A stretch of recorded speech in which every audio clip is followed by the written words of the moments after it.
Now, South Africa has expressed concern at attempts to enact unconstitutional changes to the government of Venezuela. Addressing the United Nations Security Council meeting on Venezuela last Saturday, the permanent representative of South Africa to the United Nations, Jerry Matthews Machila, said the country is deeply concerned by developments in the South American country and that grievances should be dealt with through the proper mechanisms and processes. Ambassador Machila joins me now from New York. Very good evening, Ambassador. Thank you so much for speaking with us. You say you are concerned. Can you just voice some of those concerns for us? Thanks very much. Our concern, and those expressed by members of Security Council, is the way in which other countries want to manage this crisis in Venezuela. And our concern was that we should, as a Security Council, we should explore peaceful ways of resolving that situation. There are differences in Venezuela, but we thought that first and foremost we should recognize that President Maduro was elected through a constitutional process in Venezuela, and if other parties have a problem with that elections, parties should sit around the table internally and discuss them. If not, parties should be acceptable to assistance from outside, especially neighboring countries, to see how this thing can be resolved. And since Saturday, there has been such a movement. Some parties, led by the U.S., want to impose certain regime changes in Venezuela by other means. And the majority of countries, those in the Caribbean, Latin America, says, now is time to talk. Now is time to bring all Venezuelans together and to find a political settlement to that situation. So we have met. A number of prime ministers of the Caribbean came to see the South African ambassador here. I sat with them and discussed the various ways we can assist the Venezuelan people to find a solution.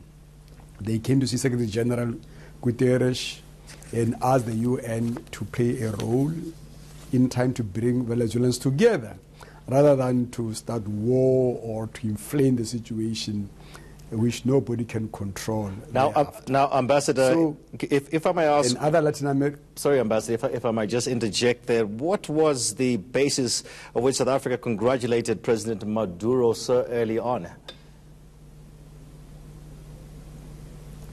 It was based on well-known things that every country, we have 193 countries at the United Nations. They all have different constitutions, they all have different processes, they all have different provisions in our constitution on how to elect leaders and the mechanisms to resolve dispute. 193. There is no one-size-fits-all. Now, once political parties and leaders agree on this constitutional roadmap and the provision of the constitution, and agree that there will be conducted elections.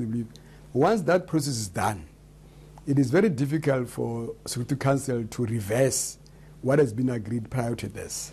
Now, granted that not everybody may be happy with the outcome of the elections, we should respect that. But if we agree on constitutional processes, kind of election, we think as South Africa that we should stick through that to the end.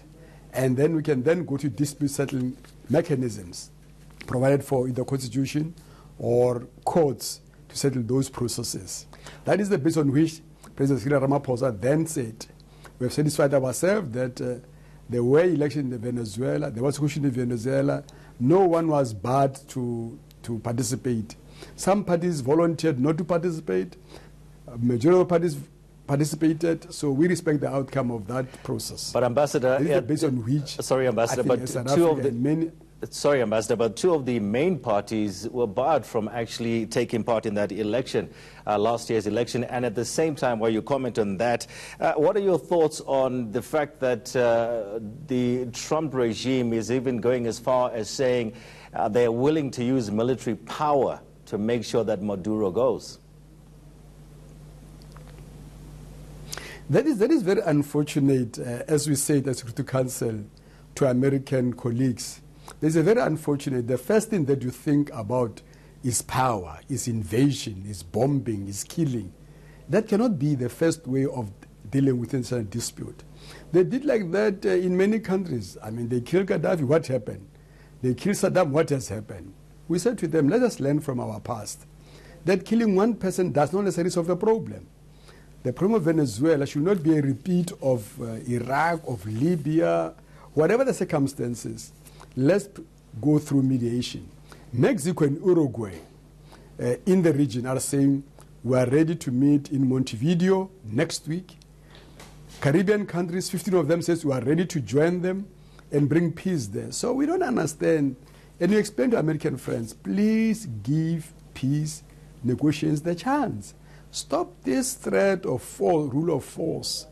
Stop this, because it's going to be a huge distraction. That is going to impact the entire region. What is going to happen in Venezuela is going to impact everybody. It will be disastrous. Okay. So, all right, Ambassador, thank you. So we are appealing to the... Thank you so much, Ambassador. That's South Africa's ambassador to the United Nations, Jerry Machila, just talking about the situation with the Venezuelan situation, of course, and where South Africa actually stands when it comes to what's going on in Venezuela. Okay, let's come back.